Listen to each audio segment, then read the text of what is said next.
Madame, Monsieur, bonjour et bienvenue sur Vox Africa. Je suis Fanny Wegscheider.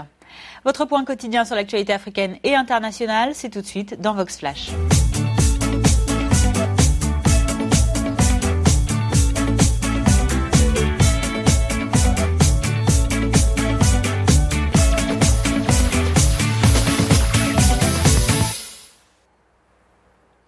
Ouvrons notre journal de ce mardi 10 mai avec un mot de politique. La situation est inédite aux Comores.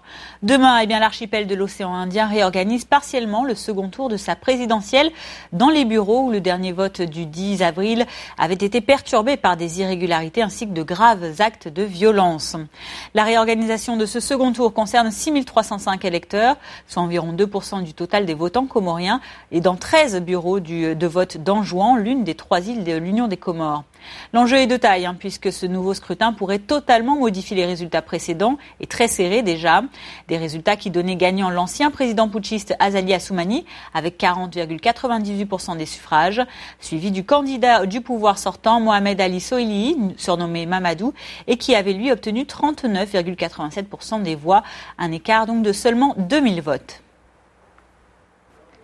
Alors si M. Sohili se dit optimiste et plus combatif que jamais par rapport à ce scrutin, il a toutefois déclaré être inquiet du climat de campagne marqué par la surenchère et les propos belliqueux du camp adverse. De son côté, le colonel Assoumani déclare aborder ces élections partielles avec sérénité. Écoutez les deux principaux candidats. Les autorités ont pris les mesures de l'enjeu, aidées par la communauté internationale. D'après ce que nous avons appris, c'est qu'il y a des experts qui vont venir ici. Le chef d'état-major en peine va se déplacer, ça nous fait confiance. Et comme nous avons le terrain, si les structures sont sécurisées et que tout se passe très bien, il n'y a pas de raison que je ne sois pas le président de 2016. Mais mon état d'esprit, c'est aussi l'optimisme. J'ai beaucoup d'optimisme.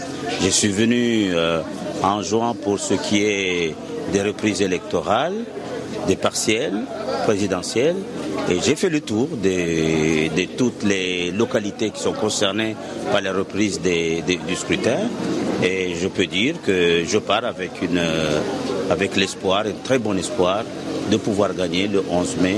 Je suis satisfait, mais je ne serai vraiment satisfait que lorsque le scrutin se sera déroulé et terminé. Parce que les mesures préventives ont été prises. Mais rien ne sait encore ce que ça va être le mercredi prochain. Justice à présent, nous vous le disions hier soir dans notre édition Vox News. Suite à l'ouverture de son procès en assises lundi, l'annonce a été faite du report du jugement de l'ancienne première dame ivoirienne Simone Gbagbo le 31 mai à Abidjan. Madame Gbagbo est notamment poursuivie pour crimes contre l'humanité au cours de la crise post-électorale sanglante de 2010-2011. Écoutez ces réactions des avocats des deux partis. Pour les victimes, j'attends quand même que le droit soit dit, qu'il y ait une justice pour les victimes qui en ont tant souffert. Puisque le pouvoir ivoirien veut que Mme Gbagbo soit condamnée, cette cour d'assises qui a été choisie sur mesure ne fera que la condamner. L'objectif aujourd'hui pour nous dans ce procès-là, c'est que Mme Gbagbo, qui est un personnage politique, puisse s'expliquer vis-à-vis de la population ivoirienne et démontrer qu'elle n'a aucun lien avec ces accusations et ces crimes qui sont condamnables. C'est le plus important, parce que nous sommes convaincus que cette justice est politique et qu'elle est aux ordres du pouvoir politique. Il n'y aura rien d'autre que ça.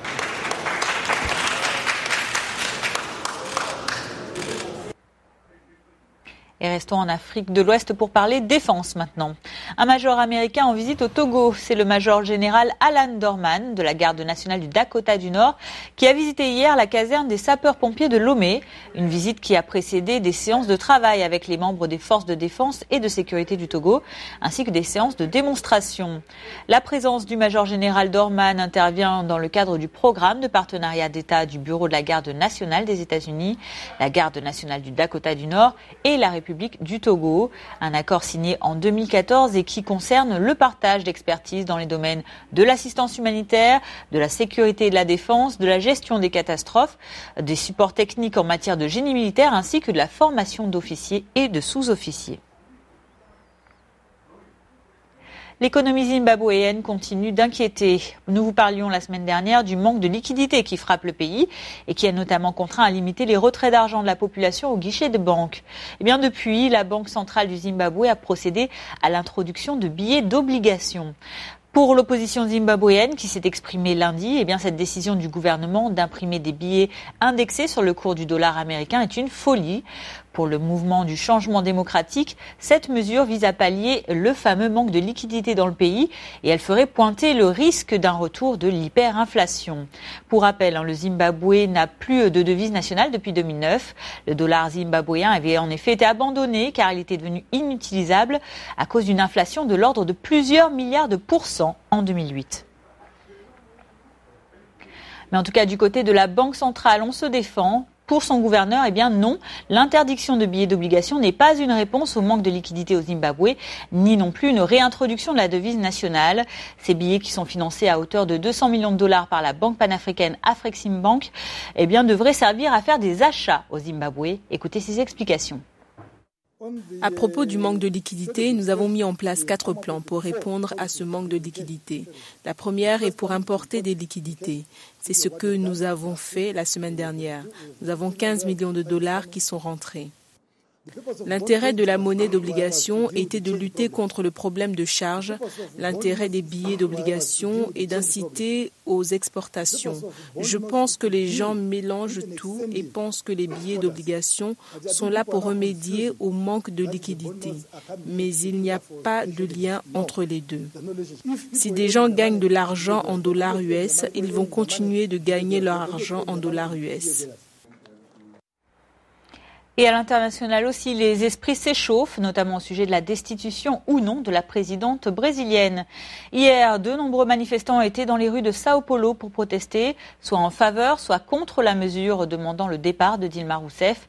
Il faut dire qu'en une journée, 2 décisions discordantes ont émané sur le sujet de la part du Sénat et de la part de la Chambre basse des députés au Congrès. Valdir Maranhão, le président en exercice du Congrès des députés, a en effet provoqué un coup de théâtre hier. Il a annulé le vote des députés du Sénat qui avaient approuvé la semaine dernière la procédure de destitution de Mme Rousseff. La décision de M. Maranhão, qui n'est entré en poste que jeudi dernier, a plongé Brasilia dans la confusion totale. Les sénateurs devraient se prononcer à partir de demain sur l'ouverture du procès en destitution de Dilma Rousseff, accusée, on vous le rappelle, d'avoir maquillé des comptes publics. Le président par intérim du Congrès des députés, Valdir Maranhão, défend sa décision d'annuler le vote du 17 avril dernier de l'Assemblée plénière des députés qui avait largement approuvé la procédure de destitution. Écoutons-le. Notre décision était basée sur la Constitution, sur nos règles, pour que nous puissions corriger les irrégularités qui seront irrémédiables à l'avenir. Je suis au courant que ceci est un moment délicat, un moment auquel nous avons un devoir de sauver la démocratie par le débat. Nous ne sommes pas en train de jouer, ni ne jouerons jamais avec la démocratie. Je ne sais pas sur quoi le sénateur Renan Calheiros a basé sa décision, mais c'est un affront du Sénat à la Chambre des députés qui a pleinement le droit de décider de ses processus internes. Quelqu'un va devoir céder. J'imagine que cette affaire ira devant la justice. Et l'imbroglio s'est poursuivi hier après cette décision de la Chambre basse des députés. Réaction du président du Sénat brésilien, il a ordonné la poursuite de la mesure de destitution. Renan Calheiros a déclaré hier qu'il ignorait la décision, je cite, intempestive de suspension prise par M. Maranhão dans la matinée. Les débats ont été houleux, vous allez le voir, entre les sénateurs pro et contre gouvernement. En tout cas, pour M. Calheiros, aucune décision autocratique ne peut s'imposer à une décision collégiale. Une référence du président du Sénat suite au vote avec une écrasante majorité de 367 voix sur 513 du 17 avril dernier. Et je vous propose d'écouter ces réactions au Sénat où règne la discorde.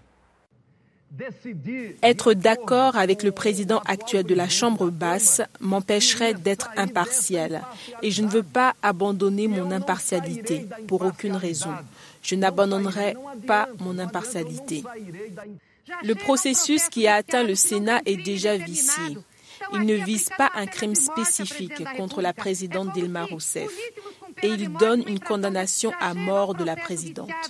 C'est comme punir une infraction au code de la route avec une peine de mort parce que jusqu'à présent, ils n'ont pas été capables de prouver un crime de responsabilité commis par la présidente. Qu'est-ce que c'est que ça? Des sénateurs accusent le président Calheiros de ne pas respecter la décision de la Chambre basse. Quelle chambre? Est-ce que Maranaro a soumis sa décision à un vote? Non, il ne l'a pas fait. Il a juste pris une décision monocratique. C'est la fin de ce Vox Flash du mardi 10 mai. Merci à vous de l'avoir suivi. Je serai ravie de vous retrouver demain, mercredi, pour votre point quotidien sur l'actualité. En attendant, passez une excellente journée sur Vox Africa. À bientôt.